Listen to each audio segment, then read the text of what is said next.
ओम नमः शिवाय। हर हर महादेव। वीणा Deepak Soni YouTube channel में आप सभी का स्वागत है। फ्रेंड्स, आप सभी को श्रावण मास की बहुत बहुत शुभकामनाएं। सावन के महीने का इंतज़ार हर एक सुहागन महिला को बड़ी ही बेसब्री से होता है। तो ऐसे में क्या आप सभी ने भी सावन की तैयारियां शुरू कर दी है?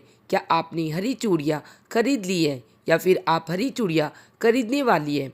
तो आज की यह वीडियो आप सभी के लिए है, क्योंकि क्या आप जानते हैं कि अगर आप गलत दिन पर गलत समय पर इन चूड़ियों को खरीदती हैं या फिर पहनती लेती हैं तो इसका शुभ नहीं बल्कि अशुभ प्रभाव पड़ता है। बहुत सी स्वागन मेरी ऐसी बहनें हैं जो हर साल सावन में यही गलती करती है। तो आज की इस वीडियो में आप सभी जानेंगे कि सावन में हरी चूड़ियाँ में कब खरीदनी चाहिए, कब पहननी चाहिए और किस दिन पहनना सबसे ज़्यादा अच्छा होता है, और पहनते समय कौन सी छोटी छोटी बातों का आपको विशेष रूप से ध्यान रखना चाहिए। और इसीलिए दोस्त फ्रेंड्स, इस वीडियो को आप अंत तक जरूर देखिए। यह मेरा सबसे पहला निवेदन है। सबसे पहले हम ये समझते हैं कि सावन में हरी चूड़ी का इतना विशेष महत्व क्यों होता है। तो देखिए, सावन का महीना भगवान भोलेनाथ और माता पार्वती की आराधना के लिए सबसे पवित्र समय माना जाता है, और शिव भक्तों के लिए तो यह महीना अत्यंत ही महत्वपूर्ण होता है। इसी कारण हर एक सुहागन महिला इस समय पे हरे रंग का श्रृंगार ज़्यादा से ज़्यादा करती है। हरी चूड़ियाँ, हरी साड़ी, हाथों में लाल लाल मेहंदी, हरियाली सुख समृद्धि दाम्पत्य जीवन में प्रेम और मंगल का प्रतीक माना जाता है। मान्यता है कि माता पार्वती को हरा रंग अत्यंत ही प्रिय है, और इसीलिए सावन में हरी चूड़ियाँ धारण करना काफ़ी ज़्यादा शुभ होता है। सबसे महत्वपूर्ण बात यह है कि सावन में हरी चूड़ी कब पहननी चाहिए। तो देखिए, सावन के महीने में हरी चूड़ी पहनने का जो सबसे ज़्यादा शुभ समय होता है वो है सावन का पहला सोमवार या फिर सावन का पहला शुक्रवार। अब चलिए बात कर लेते हैं कि हरी चूड़ी कैसे पहनना चाहिए। देखिए, सबसे पहले तो सावन के पवित्र महीने में सुबह उठकर भगवान भोलेनाथ और माता पार्वती की पूजा करें।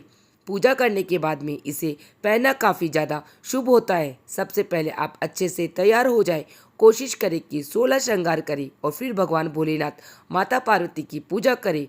पूजा में ही हरी जो चूड़ियाँ आपने खरीदी है माँ पार्वती को समर्पित करें और बोले कि हे माँ पार्वती, सावन के इस पवित्र महीने में हरी चूड़ियाँ मैं आपके लिए लेकर आई हूँ। सबसे पहले आप इसे स्वीकार करें और फिर प्रसाद के स्वरूप में इसे आप मुझे दीजिए।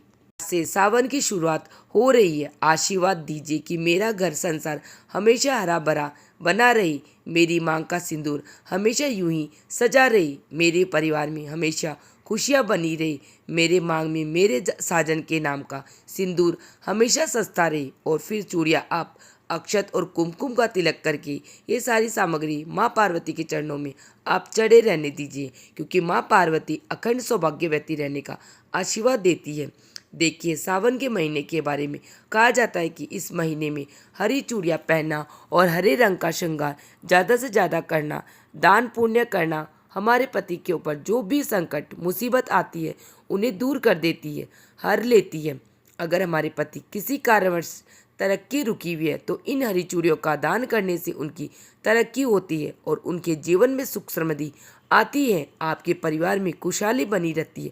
तो सावन में ज़्यादा से ज़्यादा आप सभी लोगों को यह चूड़ियाँ जरूरी दान कीजिएगा। और हाँ, सावन के पहले सोमवार के दिन आप माँ पार्वती को सुहाग की सभी चीज़ें अवश्य ही समर्पित कीजिएगा। ऐसे में देखिए, 16 श्रृंगार की चीज़ें चढ़ाई जाती है, लेकिन कम से कम चूड़ी, सिंदूर, बिंदी, मेहंदी ये सारी सामग्री आप माता पार्वती और भगवान भोलेनाथ को जरूरी चढ़ाएं, और अपने लिए भी उसी सामग्री में से प्रसाद के स्वरूप में 2 हरी चूड़ियाँ निकाल लीजिएगा। बिंदी का पत्ते में से बिंदी आप अपने मस्तक पे लगा लीजिएगा, मेहंदी ले लीजिएगा। आप इस तरह से कुछ सामग्री अपने लिए प्रसाद के रूप में निकाल लीजिएगा, और बाकी जो सामग्री है वह मंदिर में आप चढ़ी रहने दीजिएगा। तो इस प्रकार से उन सामग्री से ही आप अपने श्रृंगार को कर सकते हैं। तो यह काम आप जरूर जरूर कीजिएगा। सावन का जो महीना होता है ये बड़ा ही पवित्र होता है। कहते हैं कि सावन के इस पवित्र महीने में पत्नी जितना ज़्यादा धार्मिक कार्य करती है, घर परिवार में उसके पति के ऊपर उतनी ही ज़्यादा भगवान भोलेनाथ और माता पार्वती की कृपा बरसती है। और अब जान लेते हैं कि सावन में किस दिन हमें चूड़ियाँ नहीं खरीदनी चाहिए। तो देखिए, मंगलवार और रविवार के दिन हमें चूड़ी भूलकर भी नहीं खरीदनी चाहिए।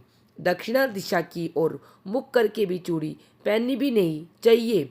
शुक्रवार सबसे अच्छा दिन माना जाता है, या फिर आप चाहे तो सोमवार के दिन भी सावन के महीने में चूड़ियाँ धारण कर सकते हैं। और ध्यान रहे कि भूल से भी हमें खंडित जो चूड़ियाँ होती है वह धारण नहीं करनी चाहिए। इस बात का विशेष रूप से आप लोगों को ध्यान रखिएगा। और देखिए, सावन के महीने में हरे रंग का तो विशेष महत्व होता है, लेकिन इसी के साथ लाल रंग का भी विशेष महत्व होता है, क्योंकि लाल रंग प्रेम का रंग होता है, सुहाग का रंग होता है। तो ऐसे में अगर आप हरे रंग के साथ लाल रंग की चूड़ियाँ मिक्स करके पहनती है तो इससे मंगल दोष की समस्या भी समाप्त होती है, और इसी से भी घर परिवार में सुख समृद्धि आती है, और पति पत्नी के अंदर प्रेम बढ़ता है।